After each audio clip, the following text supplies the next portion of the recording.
Hi guys, my name's Alana and welcome back to my YouTube channel. If you're new here, please subscribe and press that like button. I make mental health content here on YouTube and I also post vlogs and sometimes lifestyle videos. So today's video is a video that I've been wanting to film for ages.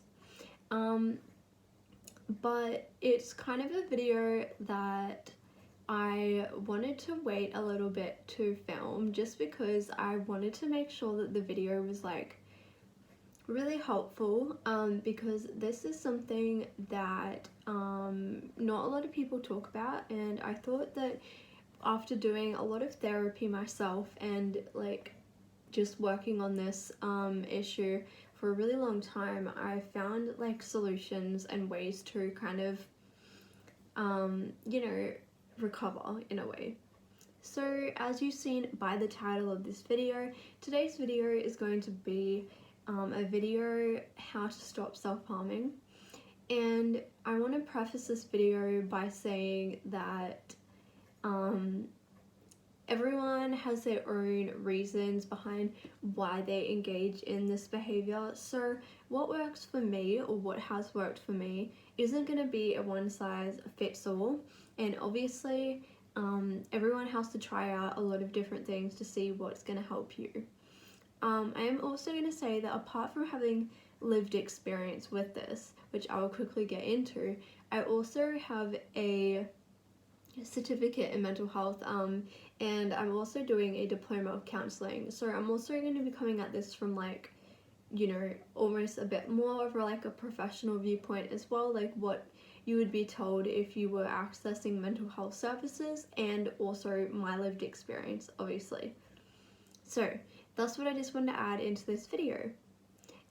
So quick background for me, if you haven't seen any of my other videos, I have a playlist called Self-Harm where I've done a lot of videos, but just for any new people here, I started self-harming when I was around 13 and I'm now 22, and at the moment of filming this video I am 4 months clean, and that is a major achievement for me. This is why I've been waiting to do the video, because I wanted to make sure that I was like a few months clean, because this is something that really has never happened since I started engaging in self-harm behaviors. I've never gone this long, and I feel like for me I finally gotten to the point where I've worked on it a lot and I know how to use the right coping mechanisms to help me.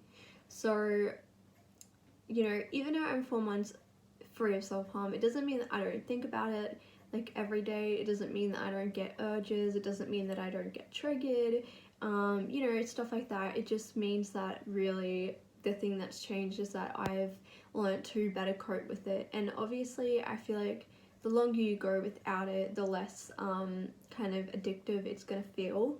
But I do kind of have a belief for me personally that it's always something that's going to be there in the background, and I'm not saying that I'm never going to engage in this behavior again, because for me that's extremely unrealistic.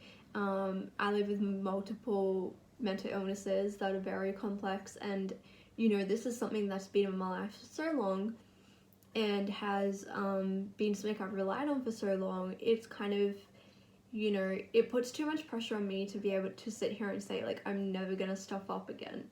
But that's just my viewpoint, and some people may see that as really negative, but for me that's the best way that I can go forward in my recovery. So I would just call myself in recovery from self-harm, and so I just want to make this video because I know how hard it can be, and I really can relate. If you're struggling with this, I just totally understand. So I'm going to start with my first tip, which was the thing that really helped me kind of learn to cope in better ways, and I think I have to mention this first because it's honestly helped me so much. I have borderline personality disorder, and the common treatment for it is dialectical behavior therapy, and I was lucky enough to do a outpatient Dbt course, and I also did a inpatient one, and the outpatient one was really good, and it really taught me how to use a lot of strategies that you learn in DBT, and I'm not going to go through them all. I have an entire folder full of the paperwork and the workbook and everything, but if you're interested, I will try to link some DBT worksheets down below because I have a bunch saved on my Pinterest that you can just print out. But basically, DBT therapy is really, really good when you're struggling with self-harm or addictions and stuff, because it gives you a large variety of coping mechanisms and ways that you can deal with emotions. It teaches you how to, this is very brief because DBT encompasses a lot, but to put it short, it gives you a lot of mindfulness skills that teach you how to kind of slow down your thoughts and really be in the moment, and it also helps you manage your emotions and your impulses and stuff and figure out what your triggers are, and then you can look at using some of the skills that they give you. And what I'm going to be talking about in this video today, I have some notes, but this is all based off DBT basically. So I am going to be kind of giving you suggestions that come from DBT because I believe that DBT really, it's the thing that really changed my life, and it really helped me because no other therapy had helped until I did DBT. And whether you have borderline personality disorder or not, I feel like the tips that you can get out of DBT are just good, like, for anyone. So, but the first thing that I want to say is, number one, my first tip is that when you're trying to recover from self-harm, I know it can be extremely unrealistic to throw the things out that you use. Like, I know how unrealistic that is, right? And it doesn't really matter. Like, I've tried that whole throwing things out, and I always just found more things or got more things or whatever. I'm going to try not to be triggering in this video, but, that is something that happens. So, for me, that didn't work. What I found was helpful, and someone actually told me this when I was, I think, doing therapy or something, but they told me just to, instead of trying to throw things out, like, just put the thing that you use in a place where it's a bit harder to get to.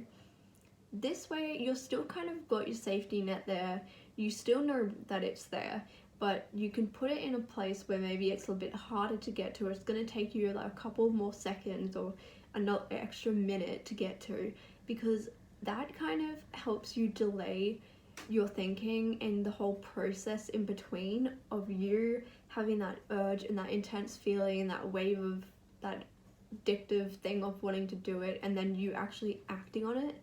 And so I would say putting it in a place that is a lot harder to get to just gives you that extra time to learn how to slow down, and maybe by the time you get to it you think, actually I don't want to do that, or you remind yourself, maybe put a list with it and have all the reasons as to why you are wanting to recover. By the way, I'm so sorry for the noise, it's the planes, so loud. It makes the windows shake. But yeah, so I found that actually helped me about like a lot more than trying to throw things out, because throwing things out never helped me at all. And I just think that when you're so addicted to it, the whole thought of not having that thing that you feel like you need and rely on is just like terrifying. So I would say a good first step is just to put it in a place where it just takes that extra bit of time to get to. So then you can work on, towards later on, maybe getting rid of things. But it can be really hard when you feel really attached to that as well. So yeah, number 2 is something that you also learn in DBT, but it's very common within mental health. This is to create a sensory box that has distraction techniques in it, and sensory items and, things that you like to distract yourself with. This could be coloring, this could be chocolate, this could be art, like maybe you keep a journal in there. It can be, you can throw in some DBT workbooks in there. You can have maybe a crisis number, or a number of a friend who you like to kind of like talk to about mental health stuff if you have one. I've got a lot of things like squishy kind of balls. I've got just like slinkies. Like I've got a bunch of things in there, like those cube things that you can move around, tangles. I've got a bunch of things in there. And I also keep a journal that I like to do collaging in, because for me that's a really good distraction. And I also have a list that I wrote up. I made this pretty like piece of paper that has all the things that I like to do on there, and it's just like a massive list. So when I go to my sensory box, I can just go look at the box. I also keep things like diamond art, and I just like look at the box and I can just like pick something out, and it's in a spot that's really accessible, and in a place where I can get to it really easily. So I use that, and this has really helped me. Having those things right there with a list with all the options of what you could do is really, really helpful. So yeah, I would say creating your own sensory box. I have done videos on this in the past. I'm actually in the process of creating a business right now that creates sensory boxes that you can purchase. I haven't launched my product yet, but I've actually been working on a project that's to do with this. But yeah, this is something that's been really helpful, because when you're in that really intense heightened emotional state and you got a one-track mind, you just feel like you need to do this behavior, it can be so hard to try to think about like practical solutions and of what you can do to help yourself. So having the box there is like the best way for me to be able to just not even need to think. I can just go and grab it, it's there, and because I've done trial and error, I know what things work and what things don't. So for me, I'm a really creative person, so I prefer to have very like artistic things in that box, as well as like sensory oils and like a cuddly toy and things like that. Like for me, that's what I like, but everyone's different, so you can definitely like create your own and put different things in there. And then number 3, which ties onto the sensory box, it's kind of similar, but there are a lot of apps that you can get on your phone that also give you some like journaling prompts, and also there's one called Calm Harm, and it is a really good app. It's basically what I just described, like with the list, and you go into the app and you pick what emotion you're kind of feeling, and it has like this journal page that you can fill out, and it also has a bunch of distractions, and you can literally just scroll and pick a random one, and then you press start, and it does like the amount of time, so it might take like 1 minute to do the activity, and you can just pick from different categories. And yeah, the app's called Calm Hum. It's so good.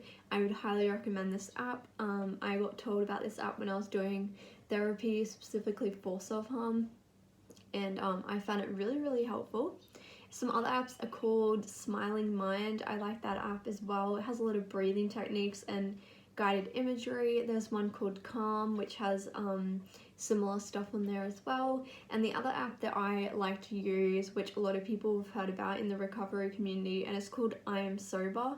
And you can pick your addiction or whatever you're trying to recover from, and it will kind of give you motivation to every day to keep going, and it also lets you count the days that you're clean. If this is something you find helpful, then this app is great. I personally use this app, but I know some people said they don't like to use it, so that's totally fine.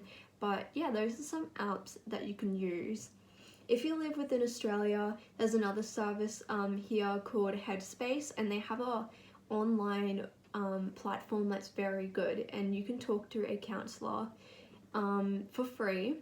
It's their qualified counsellors. It's called eHeadspace, and this is where you can log on and you can connect with a counsellor and you can talk to them, and they can give you like support and advice. You can also phone them, email, and yeah, you can just get support, or they can give you worksheets. They have access to a lot of websites and links as well, and this can be really good for any mental health issue. They're not a crisis line, but they do provide free counselling support, and I found out of all the ones I've tried within Australia, eHeadspace is definitely the best, and I've used their service in person as well. They're really great.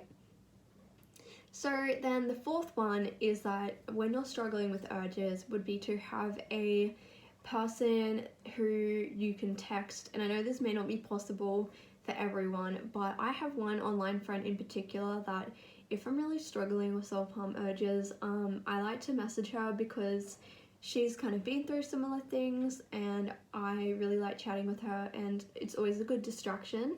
And actually sometimes we've FaceTimed as well, which is really cool. So yeah, if you have like an online friend or somebody who's in the community, like on Instagram or on a Facebook mental health group, just go on there and like put a post or like message someone, and like you can just say like you're struggling. You don't even have to give much detail, but having someone who you can relate to, who understands what it's like to struggle with this, can be really good, because otherwise you could feel quite isolated. And I find the online support that I have from the mental health community is really nice just to have that there.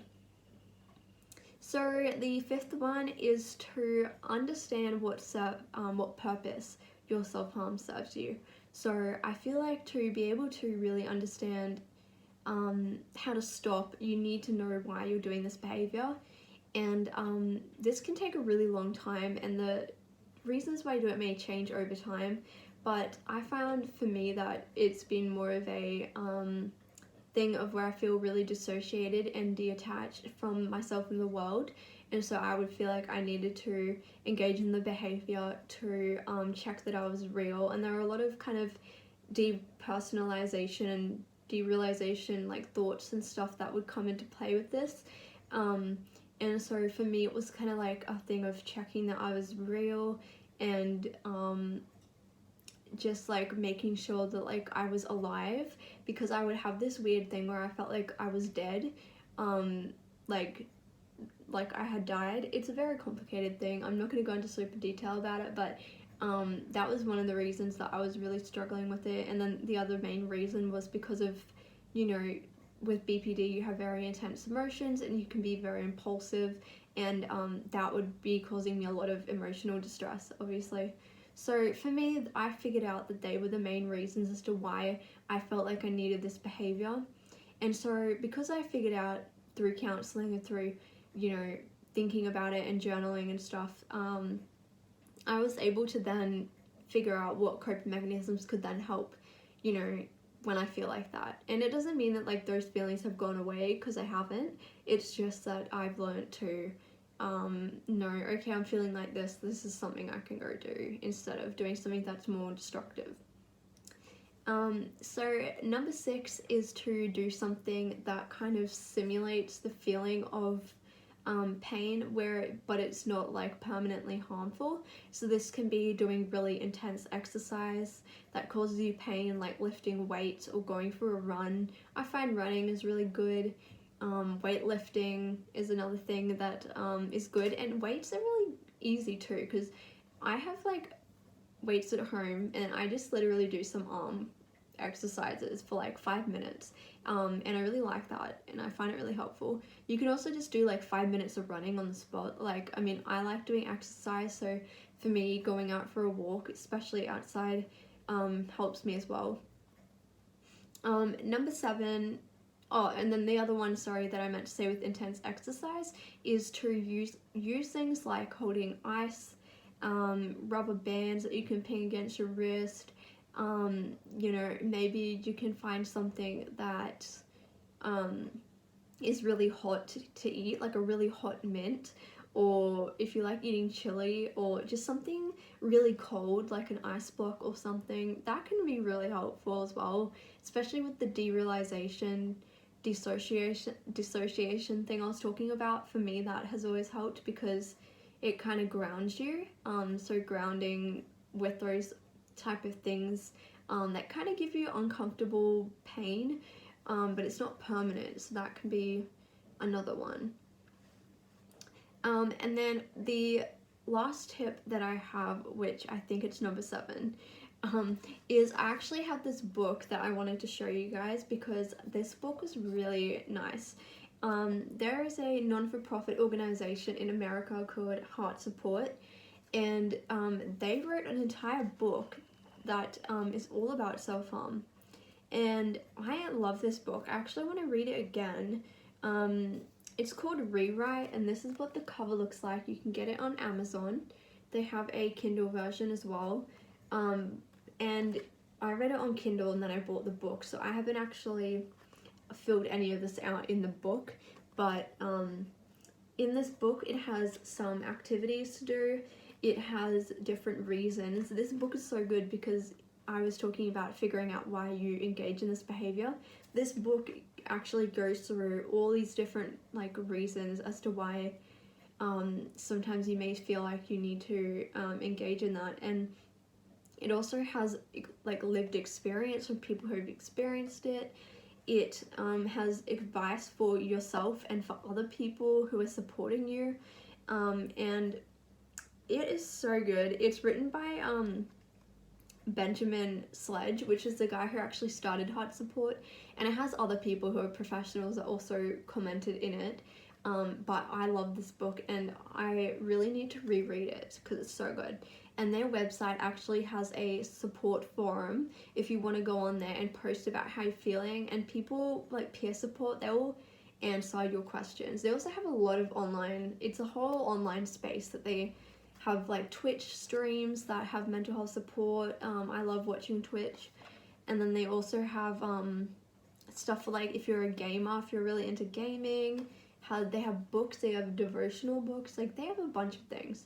So I would recommend to check this book out. If you want something that's more like a workbook, I would recommend this and the DBT Workbook by Marsha Linehan. I also have that on my Kindle. I have the workbook and I read that book because I did DBT therapy quite a while ago, so sometimes I forget and I just need to be like reminded of the DBT skills. So yeah, if you can get a hand on like a DBT workbook, that would be really good, because you don't want to have to go print things out or find stuff. You want to have literally all of this where you can access it. So I should put this in my sensory box, but you want to have everything in a place that's so easy to get to, because that's gonna help.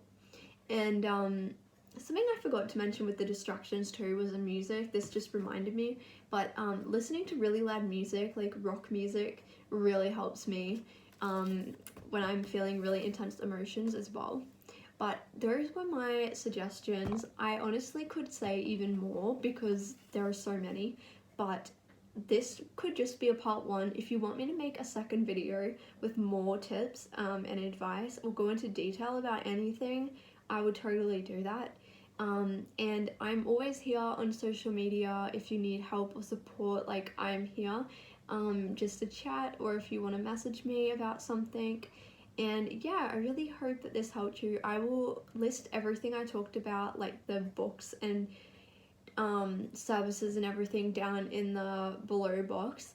And I also have a playlist called Self-Harm that has videos that I've created, and also have a look on YouTube for other mental health YouTubers, because there are a lot of people who've made content that has really helped me. So there's a girl called Maddie Bruce who's done a lot of videos, and Marie Sunchow, that's not actually her name on YouTube. I think her name's Marie Rosie, but if you Google them, they have a lot of really good mental health content that I have been watching for years, and I've found really like helpful, because I feel like when I was really struggling and I kind of would watch the videos that other people would post, they would give their tips and I'd be like, oh, I never thought of that, like I'm gonna go try that.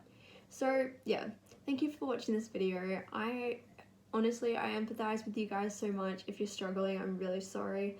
I totally understand, and you know, it's such a hard thing to kind of work towards recovery, but it is definitely something that I'm glad that I have worked on and tried many times to do, but it's definitely worth it. And yeah, so thank you for watching my video, and I'll see you in my next one.